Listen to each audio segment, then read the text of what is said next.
बिहार चुनाव को लेकर अगली ग्राउंड रिपोर्ट है चुनावी मैदान में बाहुबलियों की। अभी नॉमिनेशन फाइल करने का पहला चरण ही चल रहा है, लेकिन अनंत सिंह, सुनील पांडे जैसे उम्मीदवारों का चुनावी मैदान में उतरना बहुत कुछ बता रहा है। सबसे चौंकाने वाला है अनंत सिंह का टिकट। जो अनंत सिंह राजनीति में आने से पहले ही लालू प्रसाद यादव के धुर विरोधी रहे, वो अब आरजेडी के टिकट पर ही चुनाव लड़ रहे हैं।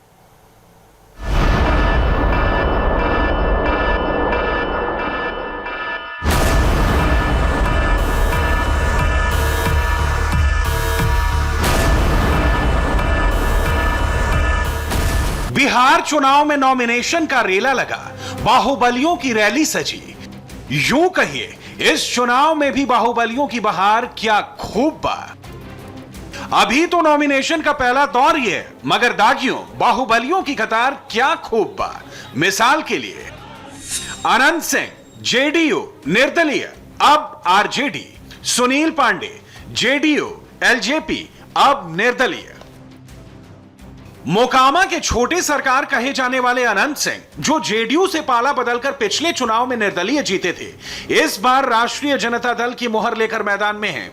तो दूसरे हैं हारने के बाद भी पूरे भोजपुर जिले में विधायक जी कहे जाने वाले सुनील पांडे। जेडीयू छोड़कर ये लोक जनशक्ति पार्टी में आए। अब टिकट नहीं मिला तो तरारी सीट से निर्दलीय ताल ठोक रहे हैं। ऊपर जो हमने बताया, ये इनका ऑफिशियल इंट्रोडक्शन है, यानी दशकों की नेतागिरी का आधिकारिक परिचय, जिस पर चुनाव आयोग की मुहर हर साल लगती है। लेकिन एक परिचय और भी है जिसे दुनिया जानती है, और इस पर ठप्पा लगा है कोर्ट कचहरियों का। अनंत सिंह फिलहाल जेल में 20 आपराधिक मुकदमे, हत्या की कोशिश, अपहरण और रंगदारी के मामले। सुनील पांडे फिलहाल जमानत पर, आधा दर्जन से ज्यादा केस, हत्या की साजिश और फिरौती के मामले। अदालत में चल रहे मामलों के आधार पर यहां हम आपको छोटा सा परिचय दे देते हैं इन दोनों जनसेवकों का। इनमें अनंत सिंह जेल में हैं, तो सुनील पांडे जमानत पर। आपराधिक मामलों में सुनील पांडे की गिनती थोड़ी कम है, लेकिन पूरे तरारी में इनकी तूती बोलती है। और अनंत सिंह के तो कहने ही क्या, संगीन अपराधों की जितनी बड़ी सूची है, उतनी पक्की मोकामा से इनकी विधायकी रही है। 2005 से अब तक लगातार विधायक हैं अनंत सिंह।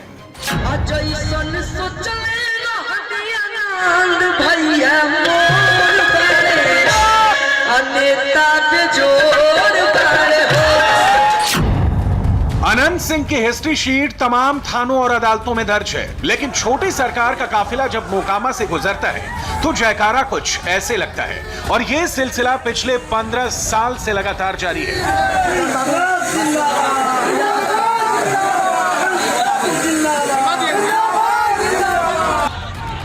इस बार नॉमिनेशन फाइल करने जेल से आए अनंत सिंह, तो भी जयकारा वैसा ही गूंजा।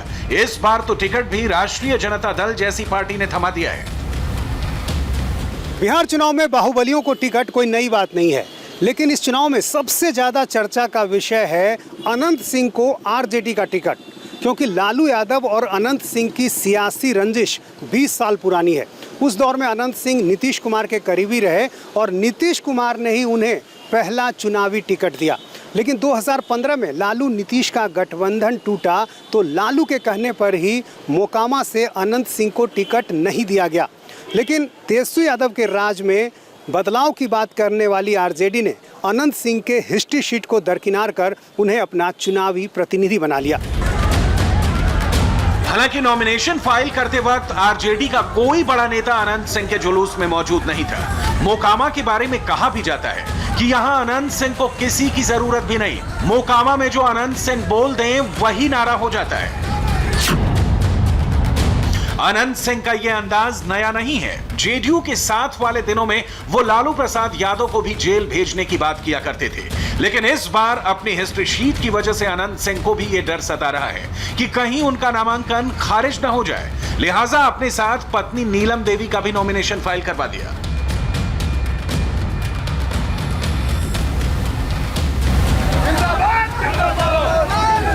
ये दांव 2019 के लोकसभा चुनाव में भी आजमा चुके हैं अनंत सिंह। आपराधिक केस की वजह से खुद चुनाव नहीं लड़ पाए, तो पत्नी नीलम देवी को खड़ा कर दिया। तब अनंत सिंह की पत्नी को टिकट थमाया था कांग्रेस ने अपने कोटे से। अब बाहुबलियों को चुनावी टिकट बांटने के उसी ट्रेंड को आगे बढ़ा रही है आरजेडी। बिहार उन राज्यों के लिस्ट में आता है जहां आपराधिक पृष्ठभूमि वाले नेताओं को चुनावी टिकट बांटने का ट्रेंड सबसे ज्यादा है। अगर मौजूदा विधानसभा की बात करें तो करीब 58% यानी आधे से भी अधिक चुने हुए विधायक ऐसे थे जिन पर कोई न कोई आपराधिक मुकदमा दर्ज था। इसको लेकर तमाम सवाल भी उठते रहे हैं, लेकिन चुनाव में आपराधिक पृष्ठभूमि वाले नेताओं को टिकट देने का आंकड़ा कम नहीं हुआ। और इस चुनावी रन में भी जैसे बाहुबलियों के नाम सामने आ रहे हैं, उससे नहीं लगता कि कोई बदलाव होने वाला है। तो क्या इस चुनाव में बदलेगी बिहार विधानसभा की तस्वीर? हम ये स्पेशल रिपोर्ट यही समझाने के लिए दिखा रहे हैं। इसके लिए आपको देखनी होगी मौजूदा विधानसभा में दागी और बाहुबली विधायकों की पूरी डिटेल। 243 विधायकों में से 142 पर यानी 58% विधायकों पर आपराधिक मामले दर्ज थे। 90 विधायकों यानी 40% पर हत्या के प्रयास, सांप्रदायिक तनाव फैलाने, अपहरण, महिलाओं के खिलाफ अपराध जैसे संगीन मामले दर्ज हैं। 142 विधायकों में से 70 यानी 49% पर अदालत में आरोप तय हो चुके हैं। 11 विधायकों पर हत्या या हत्या के प्रयास का मामला दर्ज है। अनंत सिंह जैसे बाहुबली इसी कैटेगरी में आते हैं। 2020 के चुनाव में ऐसे नेता कितने उतरेंगे, ये सभी दलों के प्रत्याशियों की पूरी लिस्ट आने पर साफ होगा। लेकिन फिलहाल अनंत सिंह ही 2020 के चुनाव में सबसे बड़े बाहुबली हैं। लिहाजा आगे का बयान इन्हीं के हिस्ट्री शीट से।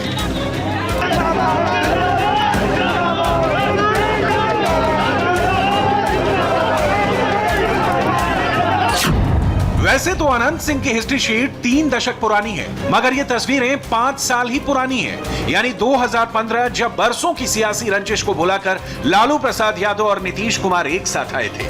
उस साल अनंत सिंह पर युवक के अपहरण और मर्डर का आरोप लगा था। मामले में पुलिस गिरफ्तार करने गई तो अनंत सिंह अड़ गए।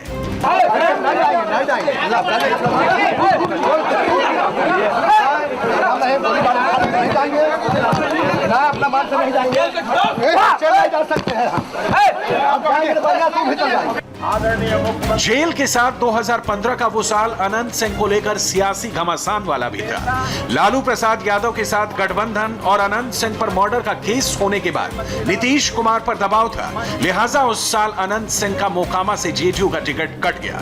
लेकिन अनंत सिंह की आपराधिक विरासत के साथ चुनावी जीत का सिलसिला चलता रहा। मोकामा में अनंत सिंह की लगातार जीत के पीछे 2 बड़े फैक्टर हैं। अनंत जिस जाति से आते हैं उसका मोकामा बाढ़ के इलाके में काफी दबदबा है। दूसरा फैक्टर है अनंत सिंह की गढ़ी हुई रॉबिन हुड की छवि। चुनावी राजनीति में आने से पहले ही अनंत सिंह ने लोगों के बीच पर्व त्योहार के मौके पर धोती साड़ी बांटने से लेकर रमजान के मौके पर गांव-गांव में इफ्तार का आयोजन करना शुरू किया। हजारों की तादाद में लोगों के बीच तांगे बांटे। इसके अलावा सरकारी दफ्तरों में अपनी बाहुबली छवि की धाक का इस्तेमाल कर पब्लिक का काम कराया। इस छवि की वजह से ही वे छोटे सरकार कहे जाने लगे। 9 साल की उम्र में पहली बार जेल गए अनंत सिंह 4 भाइयों में सबसे छोटे हैं। इस लिहाज से भी छोटे सरकार कहे जाते हैं। लेकिन अपराध के कनेक्शन वाली सियासत की दुनिया में उनका नाम अपने बड़े भाई दिलीप सिंह से भी ज्यादा बड़ा होता चला गया। अनंत सिंह से पहले बड़े भाई दिलीप सिंह मोकामा के बाहुबली विधायक माने जाते थे। दिलीप सिंह कांग्रेस नेता श्याम सुंदर सिंह के बाहुबली माने जाते थे।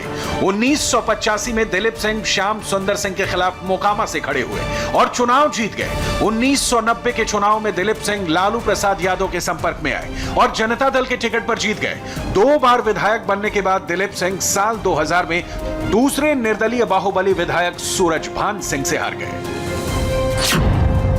बड़े भाई की हार चुनावी समीकरणों की वजह से हुई थी। सिंह परिवार का पूरे इलाके में दबदबा इतना था कि 1995 में लालू प्रसाद से अलग हुए नीतीश कुमार बाढ़ लोकसभा क्षेत्र से खड़े हुए तो अनंत सिंह ने पूरी मदद की। माना जाता है 1996, 98 और 99 के लोकसभा चुनाव में नीतीश कुमार की जीत में अनंत सिंह निर्णायक फैक्टर साबित हुए।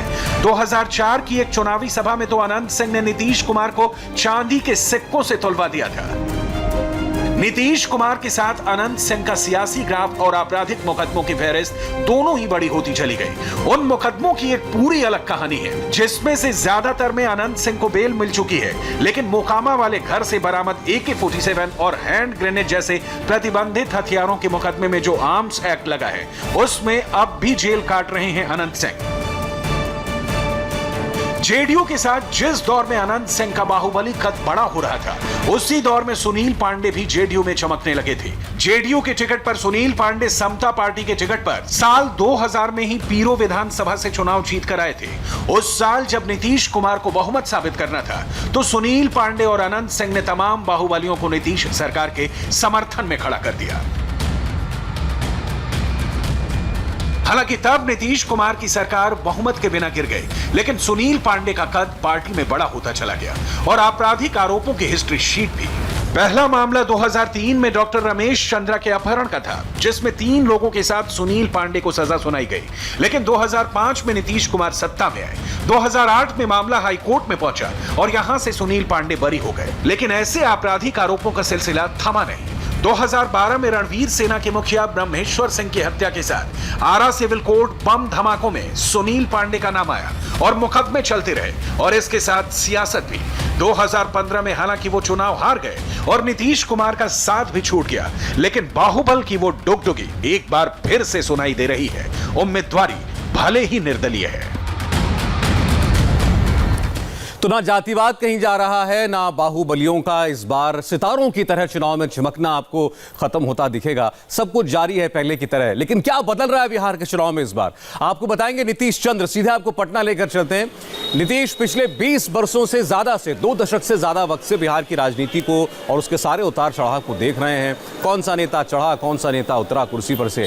नीतीश, सबसे पहले तो ये बताइएगा कि इस बार के चुनाव में पिछले चुनाव से क्या अलग है। हम कुछ गठबंधनों की स्थिति तो अलग देख रहे हैं, रामविलास पासवान का ना होना, उनकी पार्टी का एनडीए में ना होना, कुछ छोटे दलों का एनडीए में जाकर जुड़ जाना। ओवैसी अपना एक अलग गठबंधन बनाए बैठे हैं इस बार। तो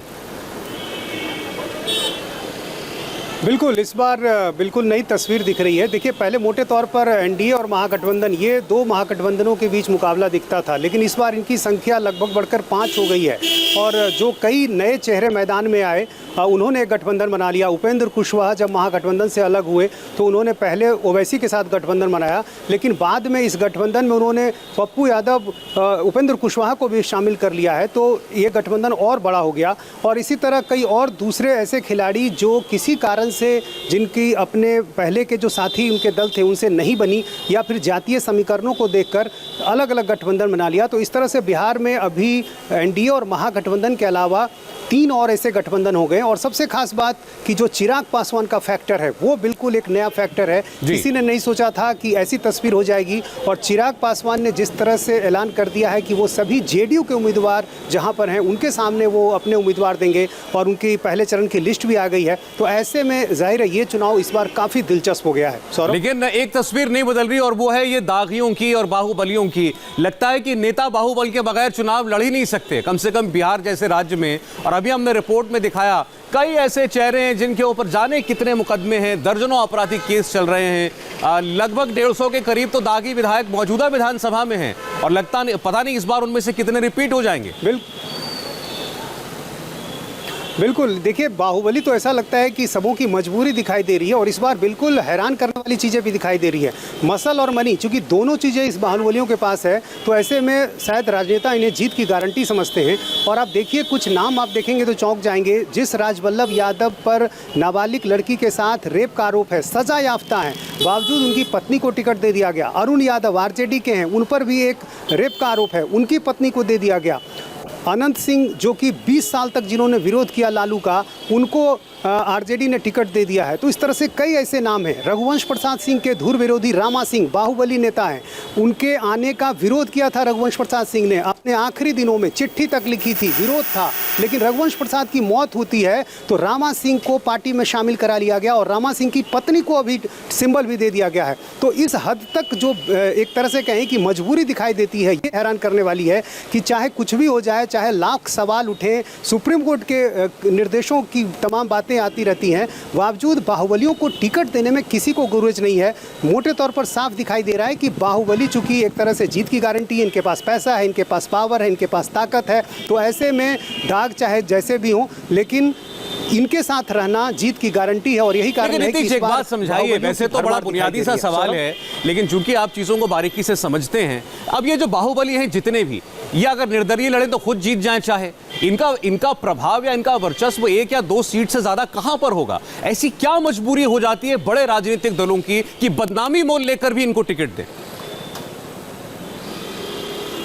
बिल्कुल, यदि आप ऐसे देखें तो निर्दलीय कुछ ही ऐसे चेहरे होते हैं जो जीत पाते हैं। यदि पार्टी का संगठन, पार्टी की जो ताकत है, पार्टी का जो कैडर है, जब तक ये इनके साथ न जुड़े तो बहुत आसान भी नहीं है। इसलिए यदि ये राजनीतिक दल इससे परहेज करें तो ऐसे बाहुबलियों की एंट्री हमें बिल्कुल नहीं दिखाई देगी सदन में। लेकिन इन राजनीतिक दलों की ऐसी मजबूरी होती है, चूँकि जैसा मैंने कहा कि इनके पास पैसा है और हर कोई जानता है कि किस तरह से राजनीति में टिकट लेने से लेकर चुनाव लड़ने तक पैसे का खेल होता है। तो ये जो पैसे का खेल है, ये एक बड़ी वजह है जो इनको इनके करीब लाता है। और दूसरी बात कि जो एक ताकत की बात है, जो दबदबे की बात है, दबंगता की बात है, कई आसपास की जातियों पे जो प्रभाव की बात है, ये सारी बातें भी कहीं ना कहीं इन्हें अपनी ओर खींचती हैं। कमाल की बात तो यह कि सारा चुनाव लड़ा जाएगा अस्मिता के नाम पर, शुचिता के नाम पर, राजनीति की सफाई के नाम पर, और पहुंचेंगे बाहुबली विधानसभा में। बहुत बहुत शुक्रिया नीतीश, लेकिन फिलहाल इस पूरी जानकारी के लिए, बातचीत के लिए आपका।